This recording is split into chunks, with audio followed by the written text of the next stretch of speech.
Ces trains, gare de Lyon, ne partent pas aujourd'hui pour rendre service à des voyageurs, mais pour faire plaisir à un metteur en scène.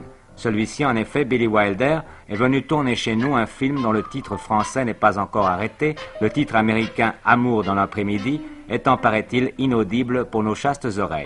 Quant au titre original du roman dont le film est tiré, Ariane, jeune fille russe, il est naturellement inaudible pour des oreilles américaines. Monsieur Wilder, nous sommes extrêmement contents, oui, savez-vous. Nous sommes extrêmement, on n'est pas dans un wagon-restaurant pour rien, nous sommes donc extrêmement contents, dis-je, de vous rencontrer, d'abord parce que nous aimons beaucoup vos films, que ce soit Lost Weekend, que ce soit Le Gouffre Chimère, que ce soit Sunset Boulevard, et d'autre part parce que vous êtes une vieille connaissance.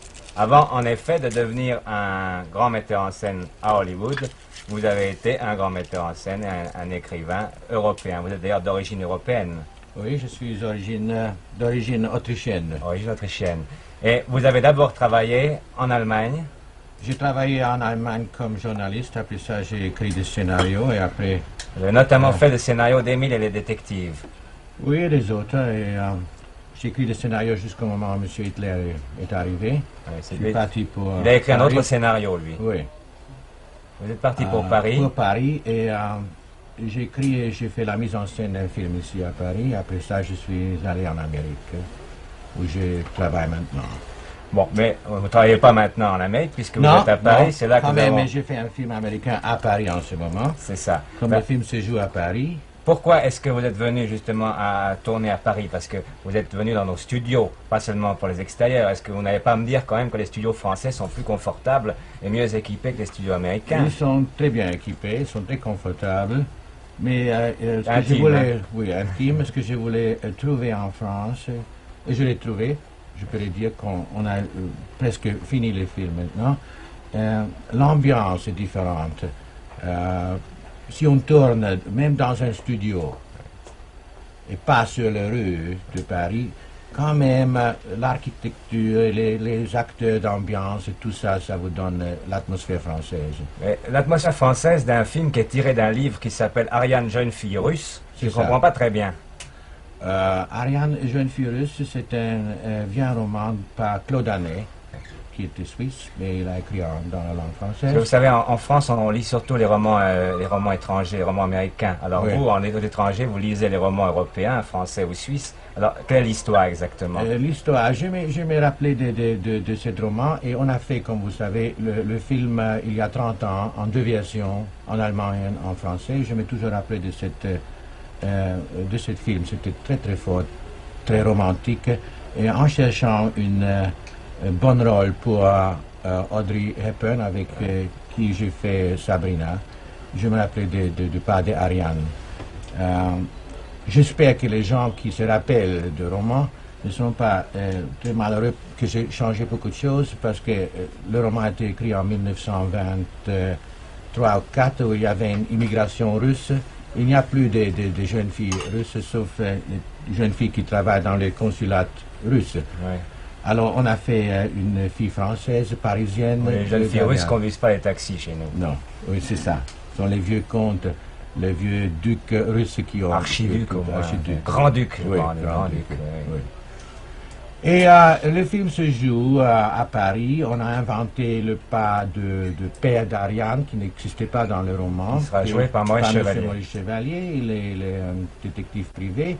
Et en principe, le thème du film, c'est une histoire d'amour entre un Don Juan, un Don Juan. Un Don Juan, oui. Don Juan, et une très jeune fille française. Le Don Juan, dans mon cas, c'est un Américain, un businessman, un type qui fait beaucoup de...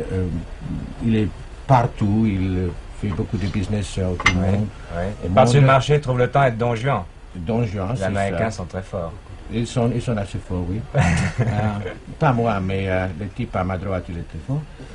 Il y a une chose à laquelle vous êtes resté fidèle toute votre vie, Billy Wilder, c'est que vous avez toujours très bien su choisir vos interprètes. Vous avez toujours de très bons acteurs, vous dirigez très bien. Vous avez eu Ray Milland dans Lost Weekend, vous avez eu Kirk Douglas dans Le Gouffre Chimère, vous avez eu William Holden dans Sunset Boulevard. Et dans Stalag 17, où il a gagné le Oscar. Merveilleux acteur. Et cette fois, vous avez Gary Cooper. Alors, Monsieur Gary Cooper, paraît-il, jouit en une grande réputation dans notre pays et dans tous les autres, mais il a une autre réputation aussi, on dit qu'il ne parle jamais. Est-ce que c'est vrai? Est-ce qu'il ne parle pas? Vous le connaissez depuis longtemps, il ouvre quand même la bouche de temps en temps pour dire quelque chose. Que dit Gary Cooper quand il parle? Vous savez, il y a beaucoup de gens qui parlent tout le temps, mais ils ne disent rien. Quand il ouvre sa bouche, il toujours dit quelque chose. S'il n'y a rien à dire, il ne parle pas, il n'ouvre pas la bouche. Et j'adore ça. Oui, c'est reposant. Oui, c'est très reposant. Alors, comme ça me donne des chances de parler tout le temps moi-même. Bon, alors continuez. Quand il a quelque chose à dire, qu'est-ce qu'il dit? Il dit des choses très très intelligentes, il connaît son métier, il connaît la situation mondiale, il s'intéresse en politique, il s'intéresse en tout. Oui. Dans ce film-là, il parle pas beaucoup, mais on a inventé une petite chose pour lui aussi, pour donner l'ambiance, pour pas parler trop. Il est toujours avec des gypsies, avec des tziganes qui font un peu d'ambiance et de musique. Il parle pour lui. Et là, en ce moment, il ne comprend pas ce que nous disons d'ailleurs. Pas un mot. Il ne sait même pas qu'on parle de lui. Peut-être je lui donnerai un morceau de sucre. Peut-être, oui, ça va l'occuper. Peut-être une banane, une pomme.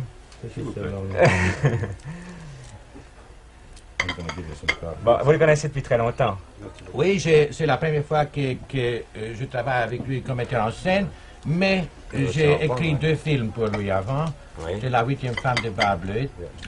D'après Alfred Savoir, un film extrêmement drôle avec Colette Colbert. Et un film qui était mis en scène par M. Howard Hawks qui s'appelait Ball of Fire. Je ne me rappelle pas le titre français. Non plus, oui. D'ailleurs, en général, vous n'êtes pas gâté pour vos traductions françaises, hein, parce que le gouffre aux chimères, pour cette histoire de journaliste, c'était pas très réussi. Hein. C'est pas très réussi. Oui, il aurait fallu trouver autre chose. Non. Ça n'a pas dit. Mais, quels sont, par exemple, est-ce que vous pouvez me raconter quelque chose à propos de Gary Cooper, quelque chose de particulièrement, vous dites qu'il s'intéresse à tout. Est-ce que vous pouvez me citer des cas précis où, tout d'un coup, ce qu'il vous a dit vous a ouvert les yeux sur certains problèmes? Est-ce qu'il plaisante aussi? Il est très plaisant, il est extrêmement intelligent, il arrive une demi-heure avant qu'on commence à tourner et il ne quitte pas avant qu'on a fini. Ça c'est déjà pas mal. C'est pas mal. Parce que comme vous savez bien, je crois, de mon avis, il ne faut pas le lui dire, je crois qu'il est la plus grande vedette mondiale.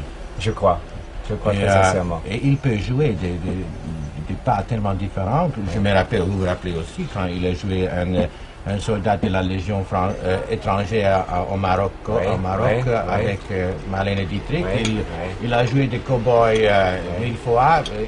Maintenant, il joue un grand amant en frac avec une cravate blanche et il peut faire tout. Eh bien, M. Cooper, nous vous remercions beaucoup. C'était très intéressant. Cela n'est même pas la peine d'en parler. Je me suis tout. Très bien. Très bien.